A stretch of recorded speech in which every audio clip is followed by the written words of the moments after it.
All right, I see people coming up. We're going to start. Make sure I stand in the right place. For those of you who are speaking, X marks the spot. That way the people online can see you and hear you. How's everybody doing? Can you give it to me? All right. You only have to do it once sometimes. I like it. I'm John Hayato Branderhorst, Director of Ops at btrax. Brandon, our CEO, will be explaining a little bit more in a bit. I'm kind of the MC tonight, so I'm just going to make sure that we keep the flow going. Thank you, Holt, for sponsoring the space for us. And actually, I'm just going to jump right into it. Paula, where is Paula? Right there. Why don't we kick it off with a welcome from you and the team. Hi, everyone. Welcome, innovators, entrepreneurs, professionals, and students looking to make change happen. It's my pleasure to open this ceremony along Dean Barbara, John, and the btrax team to host this year's annual btrax Pitch Competition in our San Francisco campus. Innovation is at the forefront of Holt. So what better way to introduce you to Holt and to start this event than to hear from our Dean of Campus, Barbara Godoy, about what makes our campus so special. Hello, everybody. Man, there's so many things that make this campus so special. Staff, faculty, students, alum, partners like you this evening. So I just want to extend my gratitude to all of you for being here and engaging and making this moment happen. Also, for those of you who aren't staff, faculty, or students and want to utilize this space in the future for your own events and so forth, please don't hesitate to collaborate with us, and we will make that happen. So I want to send a very warm welcome to all of you for this esteemed gathering of global change makers here at Holt International Business School, San Francisco. As the dean of this institution, it gives me immense pleasure to stand before you today as we embark on a journey of innovation, collaboration, and transformation.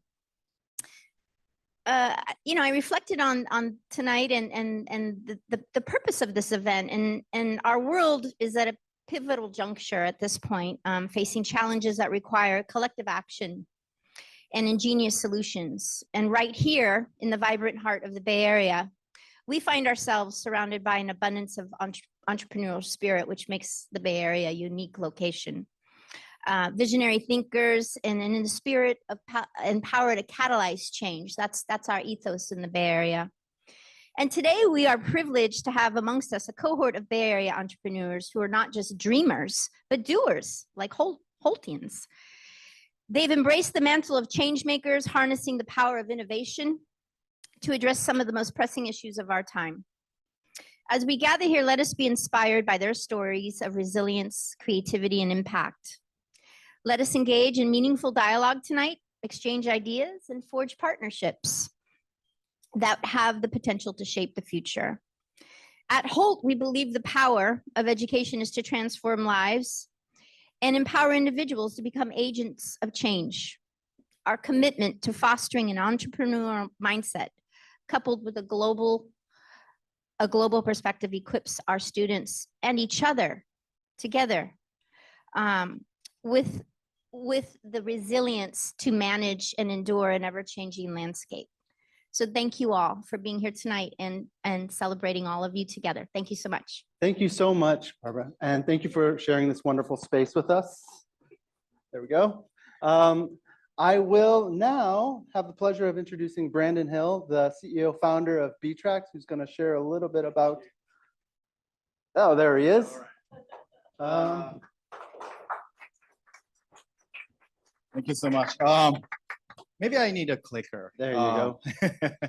Thank you so much for hosting Holt. Barbara, thank you so much for letting us use this wonderful space. We always appreciate having a large scale event like this in this wonderful place. So thank you so much. And thank you NRI for sponsoring the food and drink. You got a wonderful food and drink. That's thanks to NRI. Thank you so much. And last but not least, btrax team, thank you for organizing this event. And I'd like to explain a little bit about what we do, who we are, because I always forget to talk about ourselves. So this time I'll make sure to do it. Oh, this way. All right. So we are btrax. Our vision is to bridge the gap between US and Japan and the global. And we provide design services and marketing services to brands and startups and corporations. Some of clients that we have privilege to work with, some US companies, other countries' companies, wonderful projects. So this is what we do, research validation, product and brand localization, and growth marketing.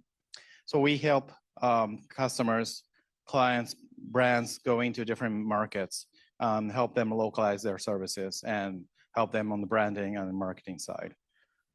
Some of the recent projects, Yambo Mabo, this is a Japanese character. We worked for them to redesign it to be more global scale character. We worked for them for another project. This is what we did last year, exhibiting their robot anime at the Anime Expo in LA, summertime. Exciting experience to promote their brand in the global scale. We worked for Subaru, the car maker, to create their app for the US market.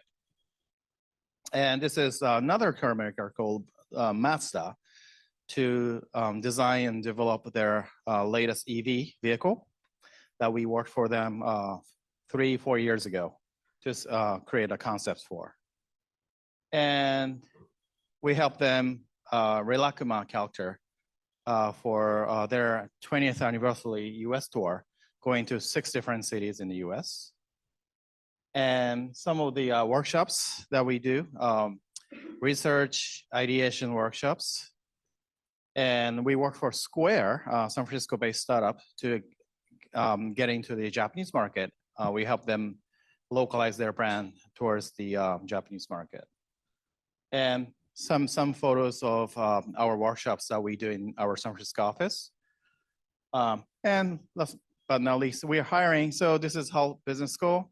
Interns, students, graduates, welcome to join us. Marketing, business, design. So we are always look for getting talents from the Hull Business School or beyond that too. And if you're interested in, this is our website. Feel free to scan it, btrax.com, easy enough, or scan it too. Thank you very much. Thanks, Brandon. If anybody has questions, btrax people, please raise your hand. All right, you can talk to them and they can tell you about btrax. English, Japanese, I think that's all we got covered though. So moving on, NRI. So as Brandon mentioned, tonight's food and beverage is sponsored by NRI, which stands for Nomura Research Institute.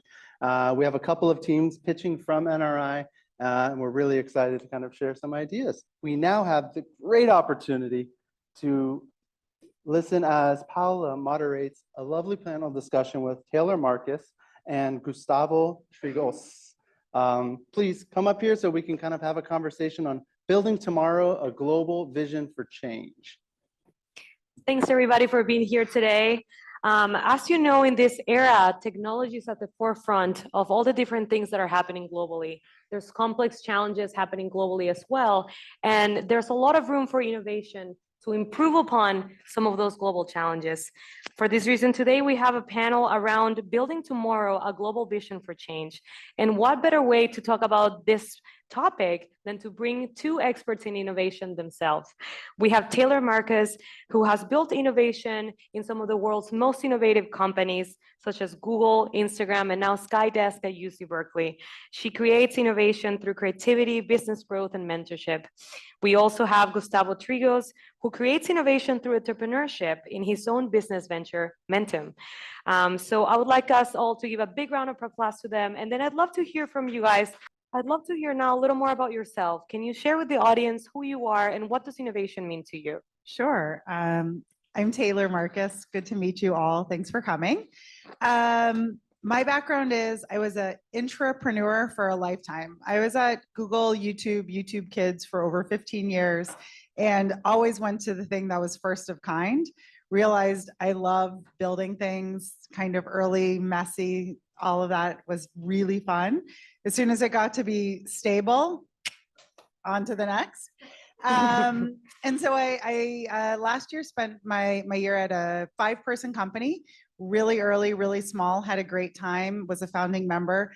And it was also wild. And I decided, let's see a whole breadth of startups. So that's how I ended up at Berkeley Skydeck, which is an accelerator and incubator that's part of the UC Berkeley system. What innovation means to me, it's really just about change. It's about creativity. It's about imagination, as Uday and I were talking about. It's about possibility. It's about defying constraints, expectations. I went to an art school for high school, and I got my MBA at Berkeley Haas. And so I think that I'm a bit unique in that I have a lot of left brain and right brain. And to me, I think that's really where innovation is also going. I'm so tired of hearing it, but I think it is just so accurate that I can't stop saying it. But at the intersection of, because I think that more and more innovation is going to be driving things at the intersection of AI and healthcare, climate change and the financial market, whatever it might be. So yeah, thank you all for coming. That's a bit about me. Awesome. Hi, everyone. I'm Gus. I'm the CEO and co-founder of Mentum. Thanks for coming here and thanks for the invite. We are a fintech based here in San Francisco, but we do a lot of business across Latin America and in the conjunction between US and Latin America. We facilitate B2B transactions so that we make software buying more frictionless for emerging economies like Brazil. So it's a whole issue, and I'm going to talk later about that.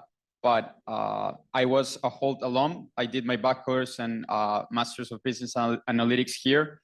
I always, well, first wanted to be an investment banker, then a hedge fund manager, got a job at BlackRock, but I quickly, after getting in, quit to start a startup. We received investments, and I have found my dream and career track here of just solving problems and innovating. And on that end, what innovation to me is making sure you find a problem and introducing a solution that is significantly better. Something I've learned throughout my entrepreneur career is that there's tons of problems and there's always a way to make something a lot better. It's very hard and you just need to be very just need to go through it and brute force it until you find a better way to do things. So yeah, thanks for coming in. Thank you so much. Again, welcome, Taylor. Welcome, Gustavo. You guys touched on some really important points about what innovation is. We heard it's change. It's using your left brain and also your right brain, utilizing creativity. You mentioned how it's solving an issue. There's so many issues in the world. And I think for most of the businesses that make it really successful is those that focus on what the solution is. So what is a problem that we can solve? So let's talk about scaling businesses. Scaling businesses across different markets and cultures. And I know Mentum is leading in this. So Gustavo, can you tell us more about Mentum and some of the strategies that you and your team implemented to grow on an international market? Sure thing. So we first started selling software here from the US across Latin America. We were selling software as a service to the largest independent financial institutions in Brazil, Mexico, and Chile. And while we were selling first in Mexico, closer to the US, it wasn't as hard. I am a native Spanish speaker, so I could sell. In Chile, we started having some issues with taxes and payments, and then we went into Brazil. We did great. Brazil is an economy that has a lot of early adopters. People love innovation and trying new things out. But when it comes to payments, it was very tough for us to receive payments from as a US company and charging in Brazil because of 40% withholding tax rate. And I just got very obsessed with this. And we pivoted the company to solve this issue. A little bit on what I was speaking about innovation is I was talking to a lot of lawyers, some of the best law firms here in the US and Brazil. And the only alternatives they were giving me were the traditional alternatives. Just set up an entity, it's easy. But after speaking to a lot of other big companies selling a lot of software, multiple millions of dollars in Brazil, not a lot of them have entities, and they were doing just a lot of different alternatives and just unsustainable workarounds. So we're trying to solve this, and this is just an example on just being very, going through it, trying to find solutions, and if you keep at it, you're gonna find a good solution, which we have already found. We're already launching with top companies here in the US and in Brazil. The way I tackled global business was I first started just brute forcing it. I went to Mexico when we closed the first customers, then I moved to Chile, and then I moved to Brazil, learned Portuguese. I found there's easier ways around, for instance, working with partners like btrax and others that can help you do a more of a soft landing. So make sure that you can use local resellers and partners. They know what they're doing, but also just embrace it. Like if you're going to launch the Brazilian market, go in Brazil, learn the culture, learn the languages.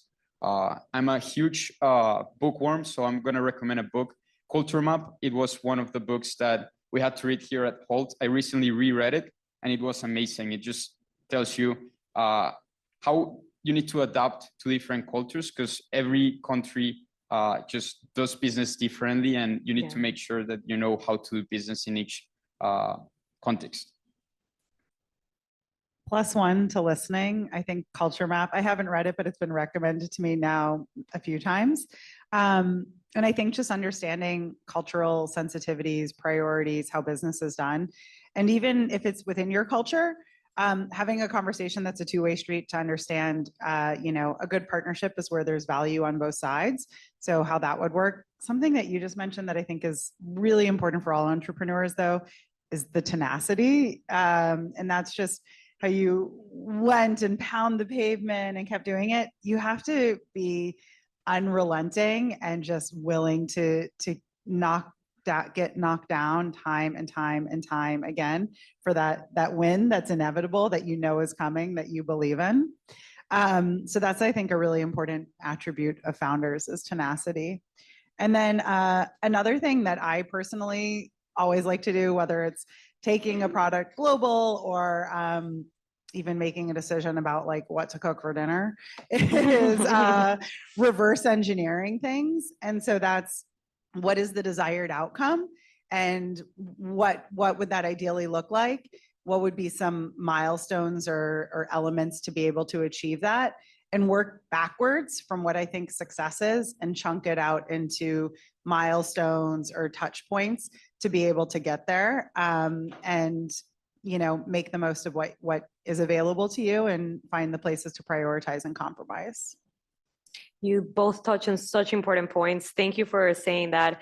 I loved how you mentioned, Gustavo, in the beginning, the importance of cultures and embracing it, especially when you're looking to expand business globally. I think particularly for us, that's something we experience a lot at Holt.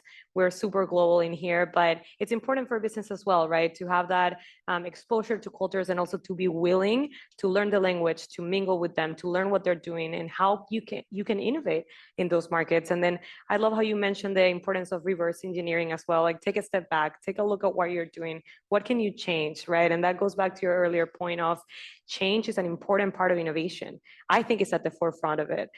So now that we're in the topic of global expansion, I'd love to ask you, Taylor, this one. What do you think are some of the main barriers to innovate when it comes to the global challenges that someone may face trying to go into a new market? Yeah. Launching in new markets is tricky. It's really important. I think being global is more important than ever, and it will be true, even more true tomorrow. Like it's just, global is everything these days. Yeah. And I think some of the big challenges go back to what Gustavo was saying about understanding culture and really thinking, okay, how do I enter this market that maybe I'm not familiar with? I actually was just in Japan for 10 days. And we did a partnership with JETRO, the Japan External Trade Organization, to help shift and understand mindset for a global business rather than, say, a domestic business. So I think it's one, opening perspective and understanding what's important in other markets. Two, being willing to take risks, being willing to fail, saying this is going to be a learning experience, and to you pounding the pavement, I'll just get out there and keep going and trying it again. And I think three is really this like just voracious belief tied to practical understanding of what is going to happen. And so the voracious belief, I think all founders and entrepreneurs have, and you actually touched on this in your opening remark, have a dream, have a vision, and are unrelenting in achieving it.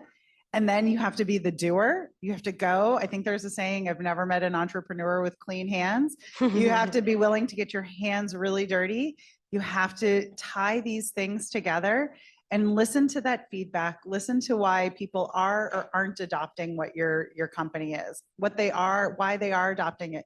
Great, keep building on that. Why they aren't. Do you solve this? Do you abandon this? How does that work? So I think it comes down to a few things regarding culture, iterating, and just really pushing your idea forward. Taylor, you're giving the recipe to be a successful entrepreneur. I would like to ask you now, can you talk about a success case where a sustainable solution was effectively scaled across cultures or across markets? Yeah, that's a big question. I think it really comes down to, so I helped launch YouTube Kids. YouTube Kids was a first of kind product. It was the first time YouTube was doing any sort of app that wasn't YouTube. And I helped launch it internationally. And I was going to Canada, Toronto, so quite far away, frequently to be on the ground, like Gustavo was describing, be on the ground having meetings to understand regulation considerations, to understand what families in Canada wanted, to understand what the media landscape in Canada looked like. And we took this playbook and mapped it out globally. So a couple things, start with something that feels like you started in LATAM, a culture you know, as opposed to starting in Asia, one that maybe is less familiar. Then you can take that playbook, maybe copy it, try it out in new places. But I think that it's also, goes back to don't be afraid to fail. I think that's really a huge part of it. But I'm curious with you, because you've been first, in the driver's seat right now doing it. How about what's your hot take? Yeah, totally. So the reason that we got so obsessed on solving first is US to Brazil B2B payments problem is that while I was talking to a lot of VP of sales and VP of finance at companies like Confluent, Databricks, Splunk, just huge tech companies here in the US, they follow the classic global expansion playbook of, all right, let's go to the UK because they speak English, and then let's go to the other way of the world, Australia, and then let's do APAC, and then at the end they do Latin America, which is very close. And I was like, wait, but this is the same time zone. Sure, they speak maybe Spanish or Portuguese, other languages, but like, why do you need to go to the other way of the world to expand? And a lot of the issues came to payments and also just, the culture isn't that different to versus doing businesses across the world. So there's just a lot of nuances, but just chiming in on what you were saying, I'm a very big believer that a lot of new companies will start to be global from day one. For instance, we were born here in San Francisco. We raised our money from Bali, but we quickly, thanks to technologies like Deal and other remote companies, we hired great engineers in Brazil, great marketing team members in Europe. So you start seeing, first of all, companies becoming global in terms of team members, and also software doesn't have any barriers. So anyone in the world can already purchase your software. But then a lot of limitations come in when it comes to payments, and also if you're trying to do direct sales. That's excellent. Thank you, Gustavo. Thank you, Taylor. I think you both touched on such important points when you were mentioning that you had this vision, but then what you also did is you identified, here's a market that has been underserved, that has a need for this. So why don't we go to that market? And you also leverage some of the things you already had, like you knew the language, you knew how big this market was and the lack of, in this case, innovation within the payment industry. And that's where Mentum came in. And then I love some of the touching points that you also mentioned, like the importance to just be relentless and try it and try some of the markets that you're familiar with. In this case, you played with that a lot. So I'd like to now may switch it a little bit and focus more on social change. Gustavo, maybe you can give some insights on this. In your view, what role does entrepreneurship play in catalyzing social change? Yeah, so I think starting a company already starts creating social change because you're able to build a team, especially as I was saying, that you can build it globally. You can give opportunities to people all around the world that could have been doing something else, but now they're working at a US company or a company that is doing tech. Being an entrepreneur, also like solving problems, they can quickly become, especially big problems. If you find the right solution, it can quickly become a big social change catalyzer. So a lot of these big problems, you're gonna find that incumbent companies or like current alternatives will try to block new innovation and entrepreneurs. So you're gonna hear when starting out, especially, this can be done. This is already the best way to do things. And you just need to have conviction and be crazy enough to, just change the world and make and think that you can find a solution, even if it feels against you. But what we've learned is that you need to receive a lot of no's. Like we've had to receive 50 no's from clients, lawyers, investors, and then you find the yes and you showcase, hey, look, this can actually be done. And part of it, I guess it's just a naivete that you don't know a lot. And being an entrepreneur, maybe in the US and you're trying to innovate in another part of the world is actually great because you come in without a lot of the biases and preconceptions that people in those countries maybe already have. Maybe they've been working 10 years in the payment industry and they think this can be done. And you coming here without knowing actually the culture or how industry works, and you just say, hey, I have this crazy idea, I'm gonna make this. People are gonna think you're crazy, but you can actually bring like this creativity and make a change. So that's how I think, social change can happen. Fantastic, thank you. Looking forward now, I'd love to close the panel with looking to the future. What are some of the innovations or trends that you both believe will make the most significant impact on global change-making efforts? Climate tech. I am a really big believer in just how many things are going on with climate tech, ESG, all of those things.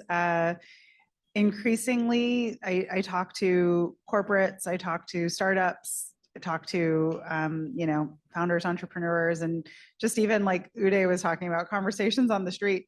I think climate change and the planet is really top of mind for so many people increasingly. Europe is absolutely ahead of the US in terms of thinking about like carbon emissions, but it's really just a massive change. Skydeck is creating a climate tech specific track because we're starting to see that it's such a hot topic. And I was reading a piece in the Wall Street Journal talking about fundraising for it. So I personally think that that's just going to be top of mind, which I'm optimistic about. Absolutely.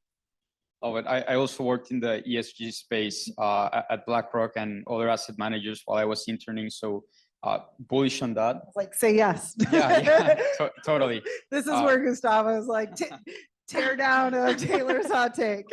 But no, I love AI, of course, and we're in SF, like I need to talk about AI.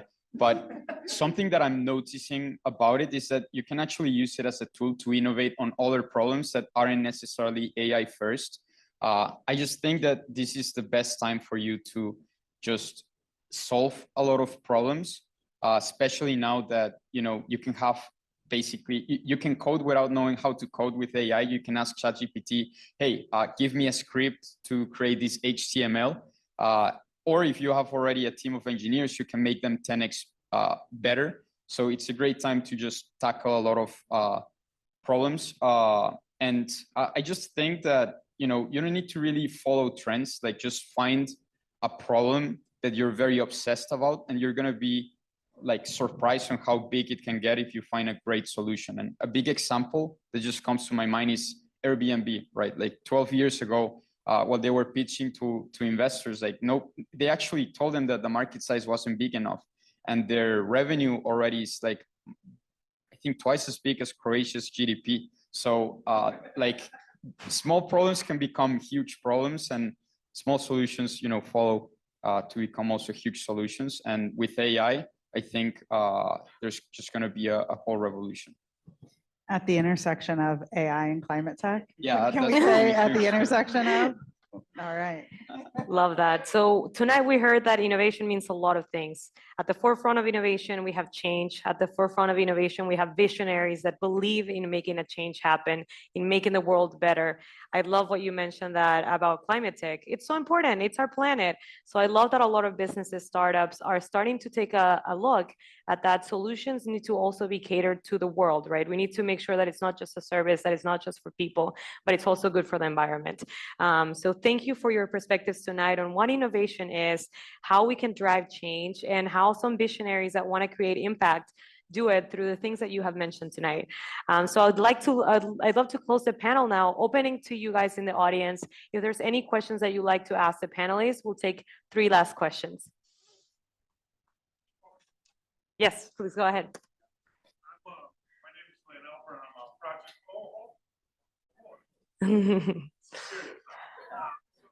My name is Lynn Alper, and I'm a project manager. And one of my first jobs was a startup, and I was the right-hand person for the CEO, CTO, kind of getting things done. And I just wanted to ask you, you're the visionary, you started the company. What role do your employees play, and how important is that to get things done? Yeah, totally. So it changes a lot on the leadership, and also like different cultures prefer more of a hierarchical leadership versus consensual leadership. My type of leadership, I like to get a lot of the input from my team members. Of course, I take the ultimate decisions, but I like to always run important decisions through the team members, getting their inputs. Yeah, I guess in the early stage, it's just very important to get blank done. Like you really need to execute, and you really need to move the needle however it takes. And when I said we started brute forcing it, you literally need to brute force it. When we opened Brazil, I booked a trip to Brazil, a one-way ticket, and I told myself, I'm not leaving until I learn Portuguese and I can close my first 5 contracts. And I was able to do that. And I stayed there for a little bit because it was awesome and the food is great. But then I came back. Hi, thank you so much. I'm new faculty here at Holt, so many of these wonderful folks are my grad students. And I would be remiss, I teach finance and have been having startups and also worked on the street, Wall Street, prior to going into academia.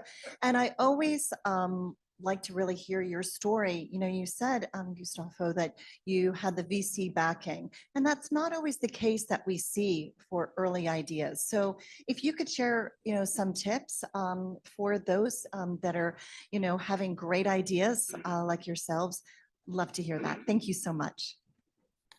Great, and I think Taylor also can give great insights from from Skydeck's point of view, because you guys also fund startups, but it depends a lot on the stages. You need to really learn your storytelling. Just for context, we raised $4.2 million, led by Gradient Ventures, Google's AI fund, and also Y Combinator. And we did it in 3 weeks. To me, it was like perplexing because it was my first time fundraising. But it all depends on the storytelling, the hype that you built, and just kind of like creating a spark. We were able, I guess, yeah, FOMO, Building basically. FOMO right now. I think the number one thing that's raising money, this is a very tactical point, is FOMO. You have to get everybody around you. If I don't get in tomorrow, I miss this rocket ship. FOMO for an international audience. Sorry, I'm using slang. Fear of missing out, FOMO. And it means essentially that regret for a missed opportunity. And it is driving Silicon Valley. Absolutely. Totally. Like, and especially, for instance, I'm not a big fan again of like following trends, but if you're working at right in the middle of a trend, like building AI right now. People are just gonna pour money on you. We raised in 2021 where people were pouring money on a lot of startups, but also especially in fintech. So a lot of that also like timing helps a lot. But it is really a combination of art and science. And I think that a network, you know, like joining accelerators like Skydeck, Y Combinator, it helps out as well because it puts you on this selective group and gives a little bit, just puts you in the front of a lot of investors. And one thing that I think is just really important for entrepreneurs and really for anybody in business or even like I'm going to say life today is growth mindset. And there's a video, I think it's a TED Talk by Carol Dweck, but it's about the difference between a growth and a fixed mindset. And growth mindset means you look at something and rather than being like, this is hard and I can't do it and like stopping, saying this is hard and I know if I like put my energy into it, I'm going to learn and become great at it. And it's the number one thing that I think good entrepreneurs have because to that, you know, unrelenting bunch of no's, you get a yes. You're going to launch and iterate. You're going to pivot. You're going to try different things. But the same is true in life today. Like, honestly, so I think having a growth mindset and saying, this is hard and I can figure it out is going to be one of the most important things to set you up for success in entrepreneurship as a founder and just a happy, fulfilled life. Yeah, just chiming super quick there. Like I can't agree more. I couldn't agree more. I think you always need to, I don't want to sound cliche, but always look at life half full because the default is a no. The default is that, you know, you already, you lost, you don't have business, you don't have investors. So you always need to be optimistic if you want to move forward. It's very cliche and everybody tells you that, but it's very scary when you're an entrepreneur and you look at life as if it was half empty. It just gets very, very scary. So just be optimistic and, you know, that will give you a lot of perseverance to keep going. And all it takes is that yes. Absolutely. And I think we have one more question. All right, well, thank you very much for coming. My name is Aaron, and me and my team will be presenting later tonight, so we're really excited to hear your feedback. But just a quick question in terms of the team, like what would you recommend as we move forward working in this project? What are some what are some realities, tips and tricks on how to actually, you know, move forward as a team and have like this good synergy as we move forward? Can you lightning round that? Yeah. Everybody has to be aligned and be really dedicated and be super like going for it because a startup, time is money, it is moving fast. And so I think communicating and collaborating and saying good ideas come from anywhere and we're going to get this done together is really important for the team being able to move forward. And just, you know, like I said, just keep hammering at it because time is money. I think team is super important. And it's actually the first thing that you need to have before, you know, in my opinion, before a product, an idea or anything really, because just working with someone else, it will take you far. Because the life of an entrepreneur is just a lonely road down the road, and just having someone that you can exchange ideas and just like motivate you as well, it's great. I think you always need to look for missionaries and not mercenaries. Missionaries are those that are really in for the vision. Mercenaries are those that are just seeking for higher salaries. And you know, when things are going great, they're gonna be like great, and then when things go bad, they're gonna be the first ones to leave. And yeah, just look for that. Like honestly, talent of course is important, but just having someone that is missionary and very perseverant is gonna take you a long way. Okay, so this is a little bit weird, but if you were going to start a new project or a new company or something, what do you think will be your biggest fear and how do you think you will overcome it? So following on that, like half full life perspective, my biggest fear is like FOMO, that you know, I feel like I can achieve great things, and I feel that if I work on something and I end up in a local maxima, meaning like, yeah, sure, I did something great, but it wasn't that great, that just scares me. So I'm just gonna be like always looking for like very big problems. How can I really change the world? And try to, you know what they say, shoot for the moon, and if you can't target it, you will end up at among the stars, or the other way around. I'm not actually sure. No, Yeah. yeah. Just be very ambitious. Yeah. I like that. I think that's great. Something else you said before was about timing the market. And I think that you can't time the market. It's really hard, but you can pay attention to trends. You can pay attention to behavior. You can pay attention to gaps, and you can hope to get those things all lined up. And I think it's maybe less of a fear, but it's more, how do you find the right solution at the right time, as opposed to 5 years too early when people still don't believe it and they're skeptics, or you're too late to the market and it's already, you know, totally eaten by incumbents or has been solved. So I think it's a bit about doing this dance to find how are you listening and observing and delivering the right thing at the right time to the right audience, which is hard to do. Thank you. Thank you.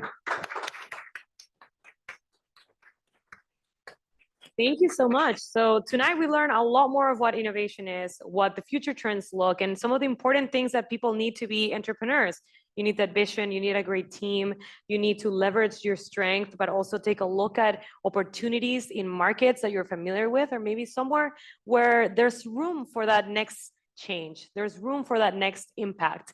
And it's important to take into consideration the environment, to take into consideration creativity, and all the different things that only visionaries and people with a growth mindset can bring to the table. So thank you so much for all your perspectives. This was the panel for Building Tomorrow, a Global Vision for Change. Thank you. Let's give a big round of applause to our innovators. Next, we are going to be jumping right in. So if there was anything interesting that you heard that you want to share, such as that book that Gustavo recommended, I believe Culture Map by Aaron Meyer, very good book. We are now going to kick off 5 pitches. So we have 5 teams, but first, I'd like to introduce our judges. So Taylor, who you know, and you've gotten her background, you've gotten some advice, you kind of have an idea of what she's going to share potentially as she listens to you pitch. Thank you. She's head of business development at Berkeley Skydeck. We have Uday Dandavate, who has the best title here. He's a poet and a founder for Sonic Rim, and really excited to hear his thoughts. Maybe it'll be in poem form, who knows? And then Brandon Hill, who you heard speak about btrax earlier, who is the CEO and founder of btrax. So is everybody ready? Yes. That was kind of I felt like we were going to get there, but then it kind of like fizzled. Are you ready? Yes. All right. Cool. Well, let's start. I jumped the gun. That's all right. Let's start with our first team, Accessagro AI. Okay. Thank you so much for all of the people that is here today. Also for the people that is in the Zoom call. We are Accessagro AI, and let's start. So we would like to start in the context in Colombia, and not only because we are both from Colombia. We consider that Colombia has a very particular conditions for our solution and very type of diverse weathers and conditions geographical talking about. Also, we consider that they have a struggle technical assistance, lack of infrastructure and professionals, and also some lack in terms of access to the information. So that's why we will like to start in the difficult point, because we consider that by doing like this, we can make a scalable solution. Let's talk about the purpose. So our purpose first is to enhance productivity farmers, because we consider that they need to receive more tools and more access to the different type of technology. Also, we would like to create a wealth and business ecosystem in agriculture in Colombia. We would like to provide more enhancements and more vision of the agriculture business and more visibility for investors. What type of solutions we consider that they will need it for this? So we consider that information is one of the main pillars, accessible information and customized information. Of course, technology has to play a very important role in this solution. So we will integrate tech into our solution and appropriate support, which means that we have to provide reliable information, and on-demand assistance. That means that we would like to provide information on time.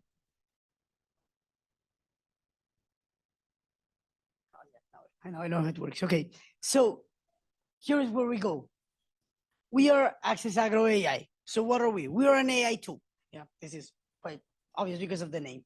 So the things that, as you know, in agriculture, there is a big issue with no matter where you are, what conditions you have, your piece of land will be different from the piece of land of your neighbor. So that means that each time that you want to start an investment or a project, you need to certify that the information you have, the studies that you have made of your specific piece of land match whatever project you want to make. So you cannot generalize in agriculture because despite we are neighbors, I can have different water, like underwater conditions. I can have different types of soil. I can have different rock formations below my soil. And this makes it very complicated to give like broad technical assistance for agriculturists, for farmers. That's the reason they get some technical assistance so they can actually interpret those studies and they can know what to do or what not to do in their specific fields. This also creates a lot of inefficiencies sometimes. So that's where we come. So the first thing is that the most important part is that we get information origin system. So we can actually get the information from each specific farm, from each specific farmer, from each specific corporation to start the projects and process them through our AI tool. So we can give the technical assistance with the specific information based, of course, in scientific research and at the academia, but with the information of your specific piece of land. So you can really get reliable information that will help you take good investment decisions and don't mess it up in the future. Because as you know, agriculture, if you invest something today, you will just start seeing the results in 2 or 5 or even 10 years. So making a mistake today, it's very costly in the future. So this will, of course, benefit our main beneficiaries, the farming ecosystem. And as we are not going to replace technicians, they are the ones that are going to validate whatever information, whatever recommendations we give to the farmers so that we know that we're on the right track. No, sorry. And here is like our business model. So, well, the customer segments is, of course, the farmers and the suppliers information.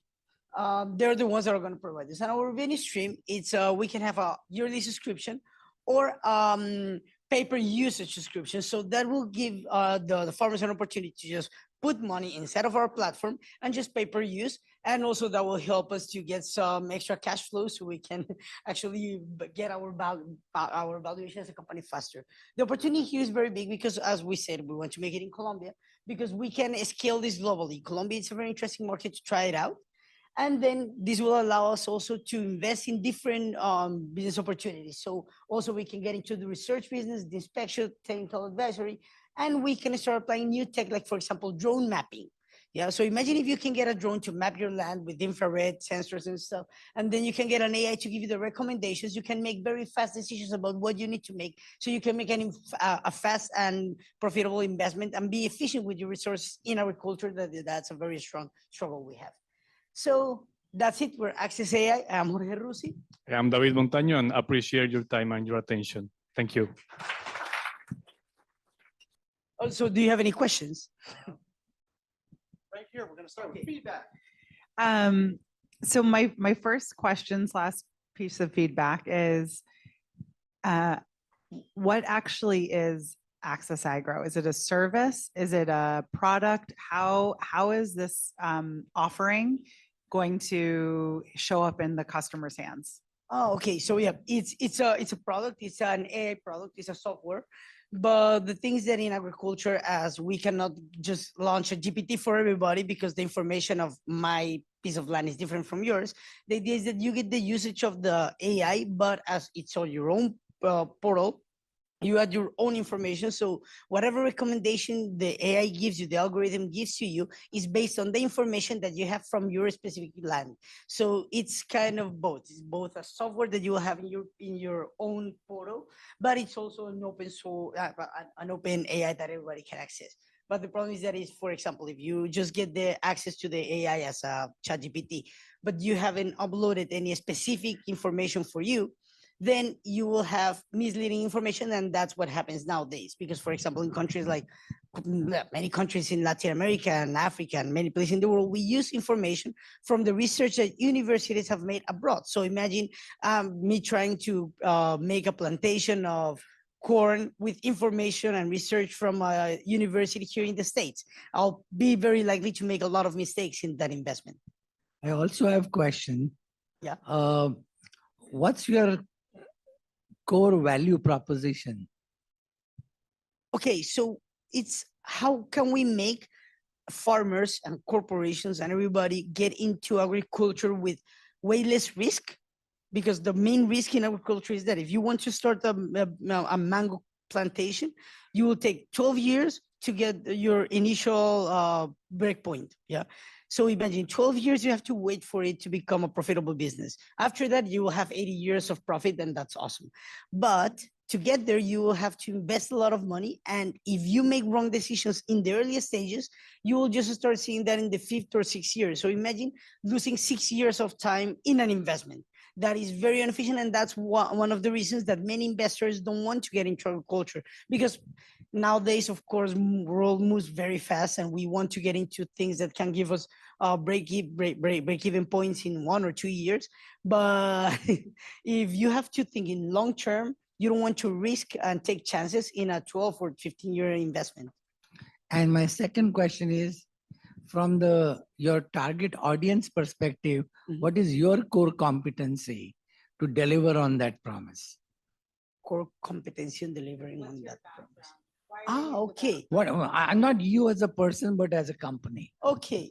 Well, we actually have had some experience because we as founders, David has worked in tech sector, and I have worked with agricultural sector. I have exported a lot, so we feel that this is a very interesting match that we have not seen not even in the country and in any other place. We have seen AI applied, for example, in tracking sensors and monitoring the irrigation systems, but not giving you real advice on what you should do and what you should consider, or the variables you should consider as starting a new project. Thank you. You're welcome. What's the current status of your service development? Have you developed any prototypes, or where are you in terms No, of? not yet. We're in a very early incubation Okay, stage. got it. Yeah, so we haven't developed any of that yet. The idea is starting. What will be your next step? What do you need? Funding, people? We first need some acceleration so we can validate many of these hypotheses that we have, especially regarding the revenue streams, because we need it to make it, we need to make it to become profitable. And also we need to think a lot about how will be an expansion strategy going to be developed, because we have an idea, but well, we're not experts on that topic. All right, good, thank you. And then funding. Funding, all right. Awesome. One more round of applause for David and Jorge from Accessible.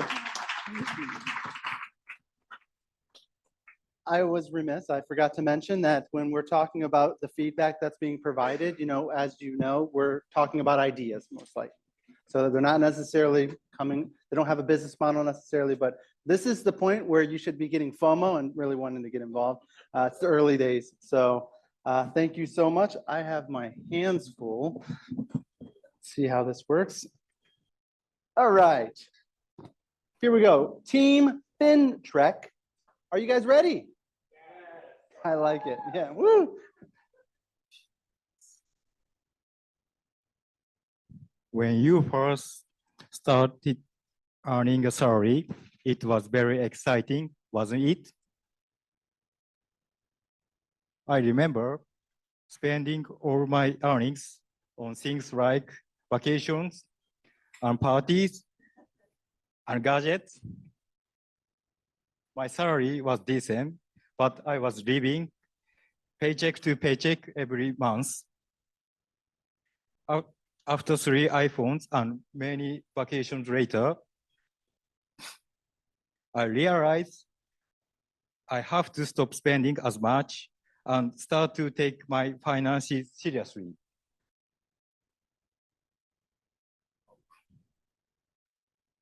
So I learned to budget and save up some money. But what's next? I thought, oh no, I need to start investing my money. I get the idea when you are in your 20s, nobody around you are savvy about those things. It's very difficult to continue. In fact, 41% of Gen Z kids actually have actually used their emergency funds for leisure reasons.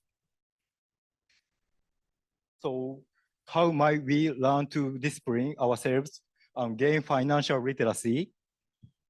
To overcome this, we created FinTrack.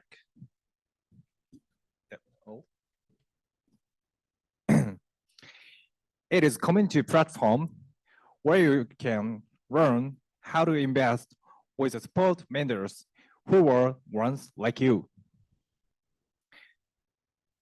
By using FinTrack, you enhance your financial literacy by gaining hands-on experience in investment while engaging with our original reel.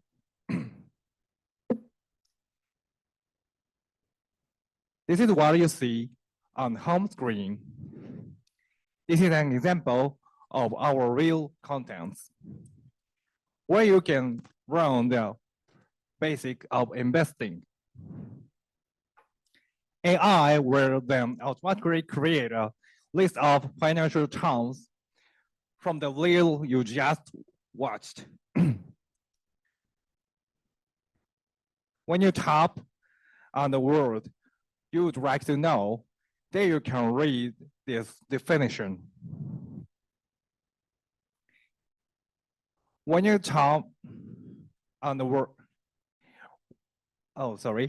when you have gained the same basic knowledge, you can then try to choose actual opportunities to invest in.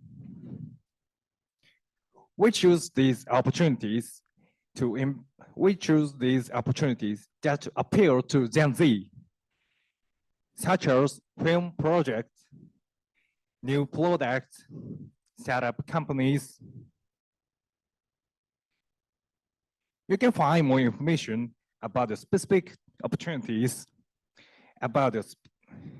by scrolling here. The information includes how much funding has been raised and the amount of potential revenue share. Here in the comment section, you can read what your fellow investors are saying and learn from their reactions. To click the credentials of the contributor, you can visit their profile. Here you can see their track record of past investments and their relevant information about them. FinTrack works by repeating a cycle of gaining practical learning experience, but with real gains and pains.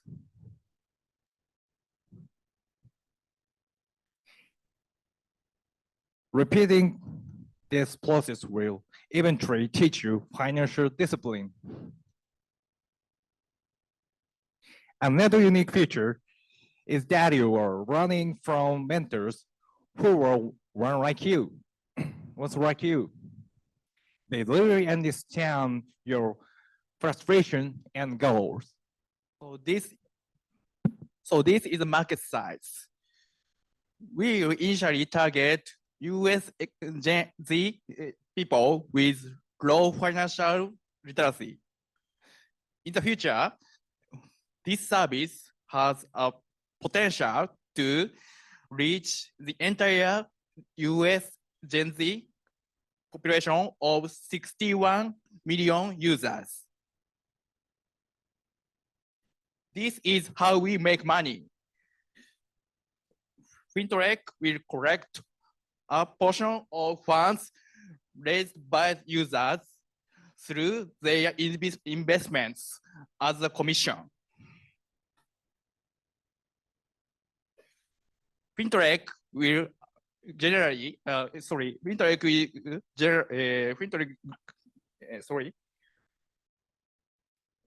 FinTech will gradually add more advanced learning contents and expand target audience to intermediate and advanced levels. FinTech will give you the financial freedom that you always wanted and you deserved. Thank you.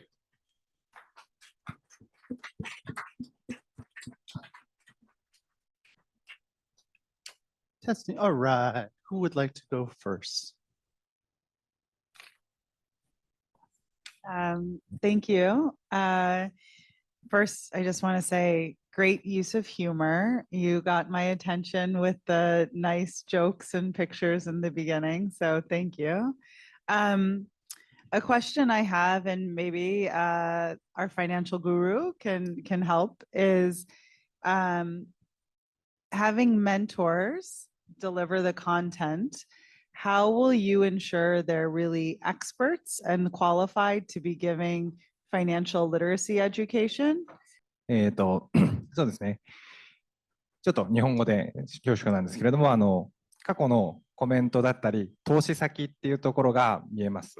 で、その人の話していることおよびリールでどういうことを話しているかっていうのを、確認することで、信憑性のある人、どういう人なのかっていうのを、事前に確認できるようにします。サービスが始まった時には、金融の知識に豊富な、イ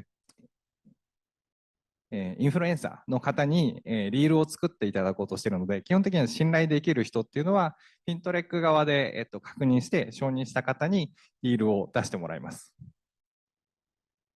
Did you get that? Yeah.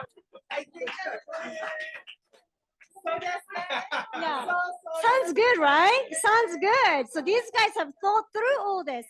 So basically at the beginning, they're going to hire influencers who are just like those who have struggled, as they were in their 20s. And they are going to find influencers, again, Gen Z, right?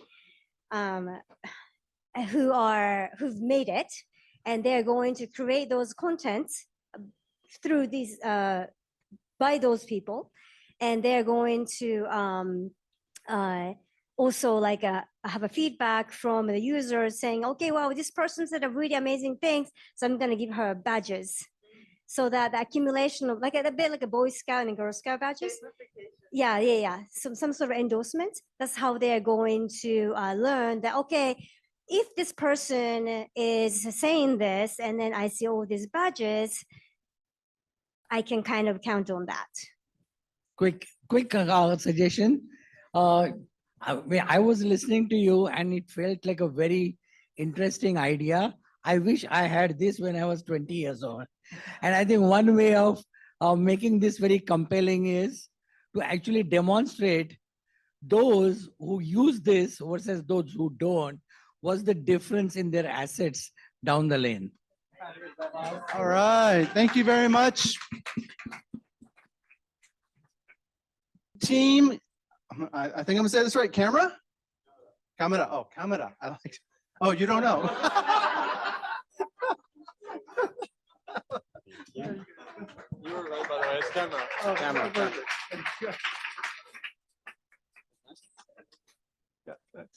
Good evening, judges. Welcome to Camera. Welcome to Camera. We are here to present the future of college social networking. I'm Alex Mohammed, and here's a little bit about me. I'm from New York. I'm a current freshman at Northeastern University, and I'm studying business administration. Some of my experiences include owning my own bakery, wholesaling to local restaurants, generating $25,000 in revenue. I also did some freelance design for companies in New York. I had a marketing intern at a tax company, and I'm currently student body president at Northeastern University. Hi, I'm Thomas Avola. I'm a freshman at Northeastern studying computer science and mathematics. I've been programming since I was 10. I've developed websites for pharmacies in Argentina to help them process orders. This past weekend, I hosted a hackathon with 150 participants from 5 different universities, and I do some of Alex's dirty work as his vice president. While he does do some of my dirty work, we still have a great connection, and we love connecting with other people. We love connecting with other people, going out, having food, having fun. This is the college dream. However, we realize that there's a massive problem. All of these photos are on our campus. There's an inability to meet college students in a social context, and that is a problem that Camera is addressing. This is a major issue because, as everyone here knows, your network is your net worth, and many people come to college exclusively for that reason. Additionally, it's always nice to socialize and meet new people for your own well-being. Lastly, the places where you can meet students from other universities are often maybe awkward, stale, boring, or can make you very uncomfortable, and it's hard to leave. We use a couple social media websites such as Snapchat and Instagram, but there are supposed to be a couple problems. Firstly, people are reluctant to text people that they don't even know, and also finding exact usernames of people you've never met before in your life is pretty hard. Also, these social media apps don't have like a feature to filter by major and/or university. We asked like 80 students from 5 different universities, including Virginia Tech, Berkeley, and Northeastern, how they feel and whether they've been able to maximize their social outreach outside of their university. And as you can see, it's very shifted towards the left. This is a major issue affecting students not only around the nation, but around the world. We also asked students to define a word with like networking in another university. They said they felt overwhelmed, flustered, uncomfortable, reserved. And this is not how networking should be. Networking should be comfortable and inviting. And so this is where Camera Solutions come in. Camera is the only social network that spontaneously places 2 randomized college students in a call together. This allows for face-to-face authentic connections that aren't fleeting. Secondly, its robust moderation system makes sure that there are only college students on camera. This makes sure there won't be any harassment or any internet trolls. Lastly, Camera gets rid of those awkward or stale or boring or uncomfortable scenarios that you usually could have. You can leave the call at any time and find a new college student to meet. Here we have a demo. So here, Alex would join the call and we chat a bit. You have the features of any video calling website, and this would be a totally randomized call, and they can turn off their camera, turn on their mic, share their screen if they want to, and yeah, just talk about. And then at any time, once they're thinking they're ready to leave the conversation, they can just click that hang up button, and then they will go and find a new college student to network with.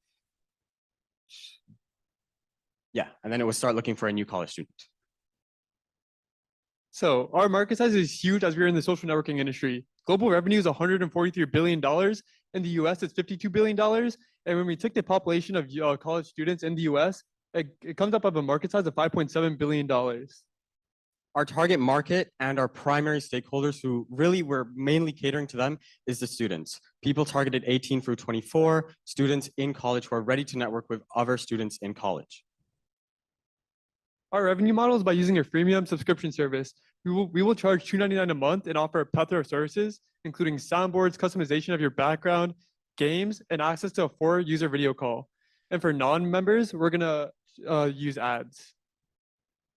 Thank you for listening. That was Camera. Feel free to connect with Alex and I later tonight. Thank you. My first point of feedback is as Gen Z, I don't know if you're familiar. Have you heard of chat roulette? Are you familiar with this concept? Right? Those who aren't Gen Z. Yeah. It reminds me of something that was popular, I don't know, 20 years ago, but it was called chat roulette, and it was kind of like the same concept. So maybe like a steer point of feedback is it was not at all capped to college campuses and students, but is maybe look at chat roulette and what works and doesn't work from that. But it had a moment. It was like a huge craze. Tomas, you mentioned there were like trolls. I think that was part of chat roulette's problem. But I think that it was interesting. And a question I have, if you want to go back to the slide with the difficulty of networking, where one was the predominant result. This one, thank you. Yeah, thank you. I'm curious, have you done any research into how important it is to people on other campuses? Are people looking for ways to expand, or do they have enough social circle in the campus that they're a student? So when we did survey, we asked a couple questions. One was, how are you feeling on your campus? And then this was the question about how are you feeling about off-campus relations? And we did try to get a great broad of campuses, like we did VTech, Binghamton University, Berkeley, Northeastern, because we do have a lot of friends in other universities. So we did seem that it was, as this is aggregate of like about 5 different universities. So in other universities, it does seem to be a problem as well, because you are kind of confined. And then for Northeastern specific, we have a global kind of campus structure, and then you're kind of isolated. And so especially Northeastern as well, there's a need to like network across campuses. I was gonna say, and students want that. They think it's important. It's something that's missing. We think so, definitely, especially since more universities are using nearby colleges kind of as a perk. I definitely, when I heard that my university would be in the Bay Area, I was super psyched to be able to see Berkeley and Stanford. And I've been able to tap into some of their resources like lectures and speakers, but I haven't really been able to connect with the student body. So I think there is definitely a need, especially for places like Boston, California, London, where you have those hubs of universities nearby, but not a way to connect. Oh, great presentation. Thank you. Can you go back to the slide that you guys are talking on the video? Yeah. So what are you guys talking here? So what were the typical topics that 2 students met for the first time will talk?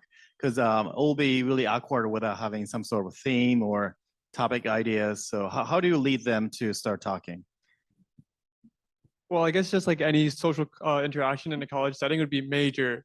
Your university, what you like to do, and just like normal chat roulette stuff. And then also we plan on hosting events. So our main way of marketing this will be hosting events specific towards that night. So one night it can be like games, like if you're into sports, then you can talk about your favorite sport. And so that's how we will kind of like engage conversations by hosting specific events on our website that kind of sparks conversation. Right, thank you. A quick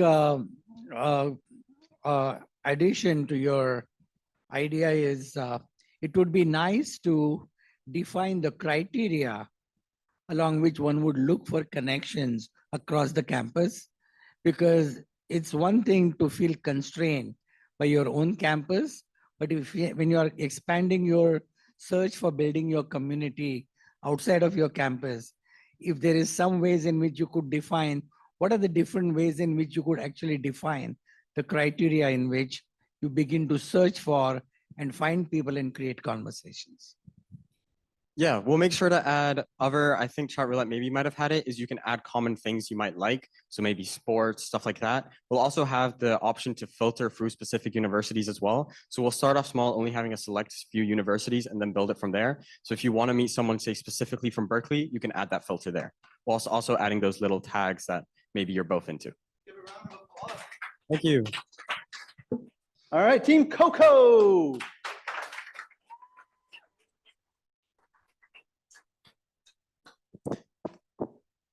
Hello everyone. Hi. So today I'd like to introduce our service, Coco. Okay. So do you like restaurants? So thank you so much. Nothing beats a good meal at a restaurant, and it's even better if you can go with your friend and family. And however, sometimes that moment can feel a little bit ruined by something. So sometimes your bill can be surprisingly expensive. The fees and the service charges can be shocking when you don't expect them. And it's also a little bit awkward when you are suggested to pay some outrageous debt. So many American people struggle with this, leading to online outrage and legal action. So how can you leave a restaurant feeling like you had a good time without frustration or negative surprises at the checkout? So we believe that this is through bill transparency.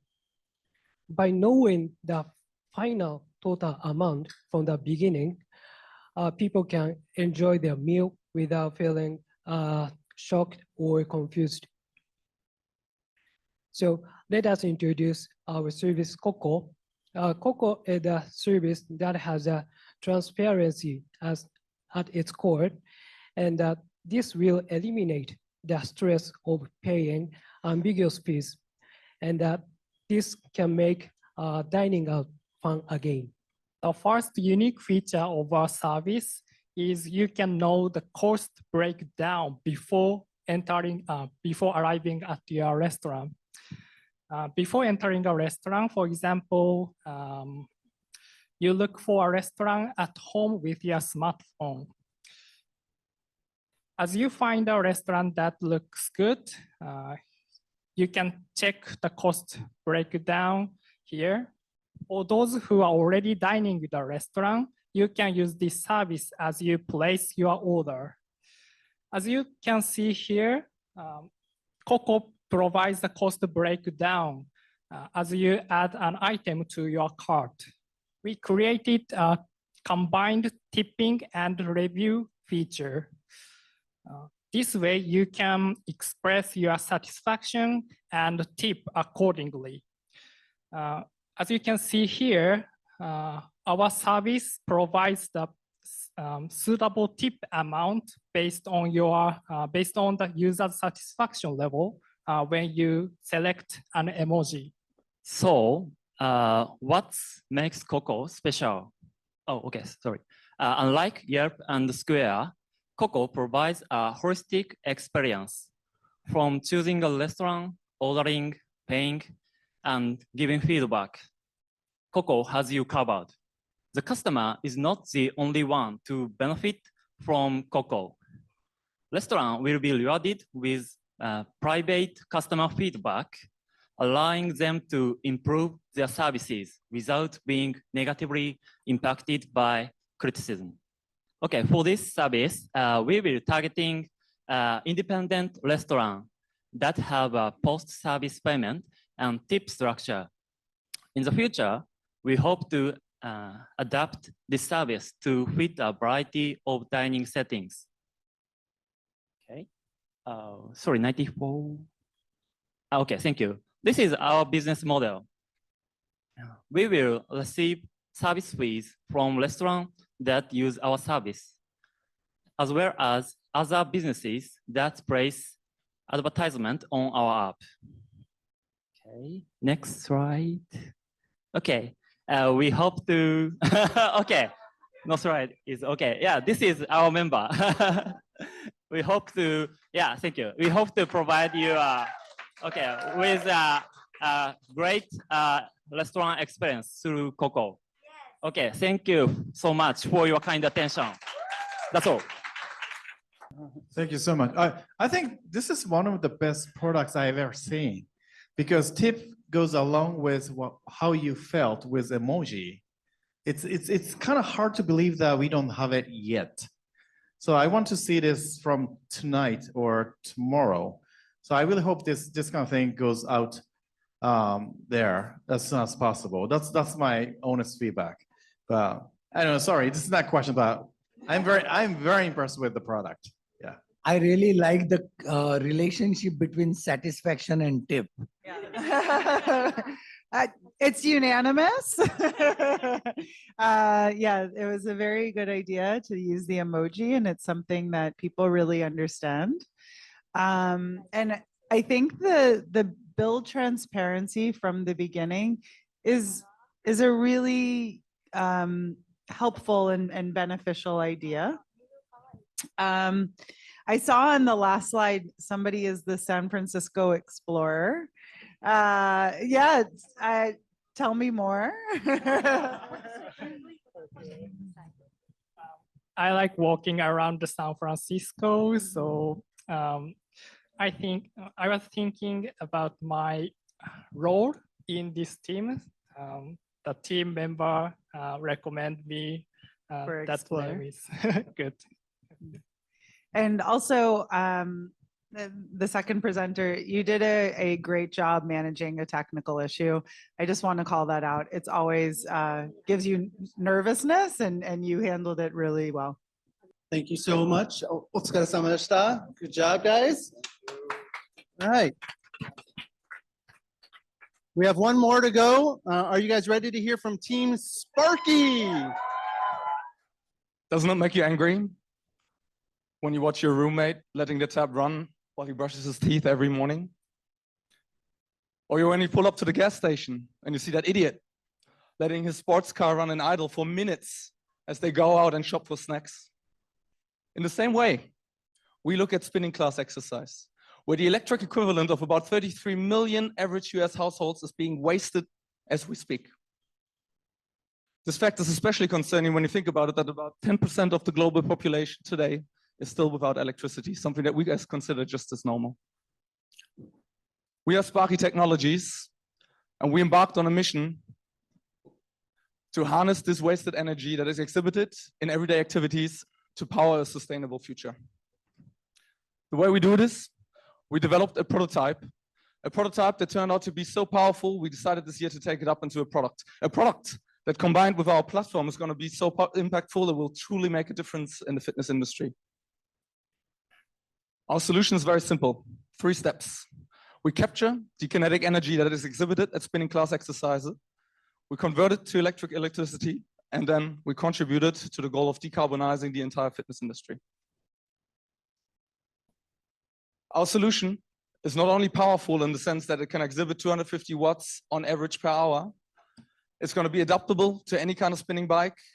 It will be upgrading those spinning bikes instead of replacing them, and that way we will be 4 times more affordable than any of the competition out there so far. But that's not all. Our solution comes with a platform that will be transparent in the sense that every user will be able to track how much they contributed to our common goal of saving the planet. It'll be traceable in the sense that the user can expect and see where their contributions are going, and it'll be engaging in the fact that we'll add a new gamification layer to exercise that will make competition between fitness studios and users much more easy. This is our system layout. To put it in simple terms, we're going to become the solar power panels of fitness centers in the sense that we use human exercise to power renewable energy. Just to give you an idea, one single studio with a couple bikes exercising for 1 hour with Sparky would be powerful enough to power about 800 light bulbs, 600 phones, 200 laptops, or 3 air conditioning systems, just to give you an idea.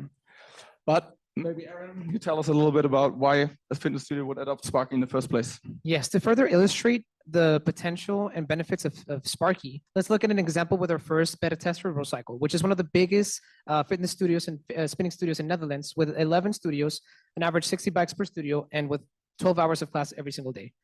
Our facilities combined consume around 385,000 kilowatts of electricity every year, and they pay the electric company at a rate of 50 cents every kilowatt, more than $192,000 every year. But with Sparky, they can be paying way less by buying cleaner renewable energy from us at a cheaper rate, representing savings of up to $38,000 every single year. And the best thing of all is that they have to do absolutely nothing because there's 0 initial cost, and yet they get to experience the benefits of month-by-month savings, becoming a carbon neutral business, and becoming net zero energy. But Aaron, what happens when they produce more than they consume? Well, thanks to net metering, we're able to offset corporate carbon footprints with the overproduction. And we do this in 3 simple steps. We first convert the overproduction into renewable electricity certificates. Then we sell those certificates to corporations. And that's how we offset the carbon footprint of such corporations, as well as unlocking a new revenue stream for us. We're looking at a target market of 30,000 registered spinning studios across the globe, focusing on medium and large size spinning studios that have 30 bikes and above in the United States and in Europe. And for us, this growing market niche represents an opportunity of more than $800 million in revenue, or an opportunity. And by the end of 2025, we expect to partner with 71 spinning studios to generate more than $980,000 in revenue. And the potential impact we could have in that single year is generating 2 megawatts of clean energy, saving more than 8,000 tons of CO2, or the equivalent of 250 trees that they would absorb. We've developed a strong partnerships with engineering labs here in San Francisco to develop our prototype, as well as begin testing with spinning studios here in the Bay Area. We also won the first stage in the whole international prize, competing for $1 million, and we're moving into Boston to the summits. We have a very diverse and strong team with years of experience in engineering, sustainability, product design, and business development. And we're currently raising $150,000 in seed funding to develop our prototype, to begin implementation, and to develop our brand and business. So that's why we want to turn every spin into a spark that lights hope. So that's why we invite you to spark the future one petal at a time. Thank you very much. Yeah, I'm like, climate tech. Yeah, let's talk about it. I think it's a really cool idea. And I think that maybe one thing to think about is like down the road beyond spinning, places that you can also bottle this. And for spinning too, maybe like consider if and how you could ever do a partnership with somebody like Peloton, for example, and just have it built into the bikes that they're sending to homes. Because to your slide before this, when you're talking about the impact, I think that this is so amazing, and it in a way probably can like almost quote unquote sell itself, because everybody wants to be seen as more green, and it can be something that Peloton, who is struggling with, you know, their stock, might be a selling point. So I think it's a really cool idea. Just think about expansive opportunities from it. And the FOMO, yeah, if Peloton, yeah, go. Something, yes, exactly. So we begin with spinning bikes, but we, as Sparky Technologies, we see that there's energy all around us. So we're beginning with spinning bikes because it's the easiest way of harnessing energy. But as you said, the partnerships are limitless, and we, as Hendrik showed, we're trying to diversify also into other regions outside of spinning bikes. But yeah, thank you very much. I like the concept of the moving parts of a spinning bike generates electricity, but why not every moving part in the world generating electricity? So it could be people walking, biking, every car that's not an electric car also contributes electricity to an overall system. So I began to imagine that this is a great idea, and it could become a new platform, a new way of living, where every time you move, you're contributing electricity. All right, one more round of applause for Team Sparky. All right, so the last piece that we're doing is each judge is going to share some thoughts about, well, two of the judges will share thoughts on two of the pitches. Brandon will share on one, and you'll receive a certificate. We're going to take a picture, put it on social media, tag SFPN 2024, and maybe we should switch the background, because I don't want that background in the pictures. There we go. Yeah, there we go. All right. Without further ado, let's start with Uday. Hi. So in San Francisco, eating out is a big thing, right? And I've been eating out a lot. And so no wonder that I like the concept Coco. I could begin to imagine how it would benefit me. And I'm going to save a lot of money. And I'm not going to be embarrassed about making a judgment about the relationship between tip and how I feel about the service, because it almost begins to become automatic, and I can blame AI for it. And I think this is great. So Team Coco, you get one of my certificates. And the next one, so this is interesting. One thing I've learned, I came to the United States as a foreign student, and I realized how important university life is and how much it influences in creating relationships that open your opportunities in the workplace, in your career. Yes? And there are always cliques, right? There's a Stanford clique, there's a Harvard clique, there's a Northwestern clique, whatever. And what I saw in this is it actually expands your opportunities beyond the boundaries of your university. So I think beyond what you envision, I think this is going to break cliques and create more productive relationships that is going to benefit both people and the economy. So congratulations. X marks the spot, bringing it back to the top. So the first team that I'm going to give a certificate to is Team FinTrack. Woo! Come on up. I love the concept. I think financial literacy is so important. It changed people opportunity. It changes their lives. Congratulations. And I love the way that you thought of having video content from targeting Gen Z at a time where it can really change their life and their entire financial well-being. Yeah. And I also think you did an amazing job presenting in English. So yeah, sugoi. Yeah, arigato gozaimasu. And then we're gonna take it back to the panel and talk climate tech. And Team Access Agro AI, congratulations. So thank you. Here you go. I think you guys have a really cool idea that is so important. Food, agriculture are at the center of our lives. And I think there are so many people that would benefit directly and indirectly from your product. And I also think there are ways that you can think huge picture about it. And tonight is just the idea in the beginning. So thank you and congratulations. Thank you very much. Should we take a picture? Here we go, Brandon. All right. So last but not least, let me teach you one Japanese word. It's called mottainai. Mottainai means wasteful. Don't waste food, power, everything. And this service really resonates to the keyword, mottainai keyword. Team Sparky. And yeah, you did a great job. There you go. All right. Thank you, everybody, for your patience as we navigated tech issues, as we listened to some amazing pitches. And I hope you all have a wonderful night. Enjoy some drinks, connect with each other, and yeah, don't have FOMO. So thank you, everybody. お疲れ様でした。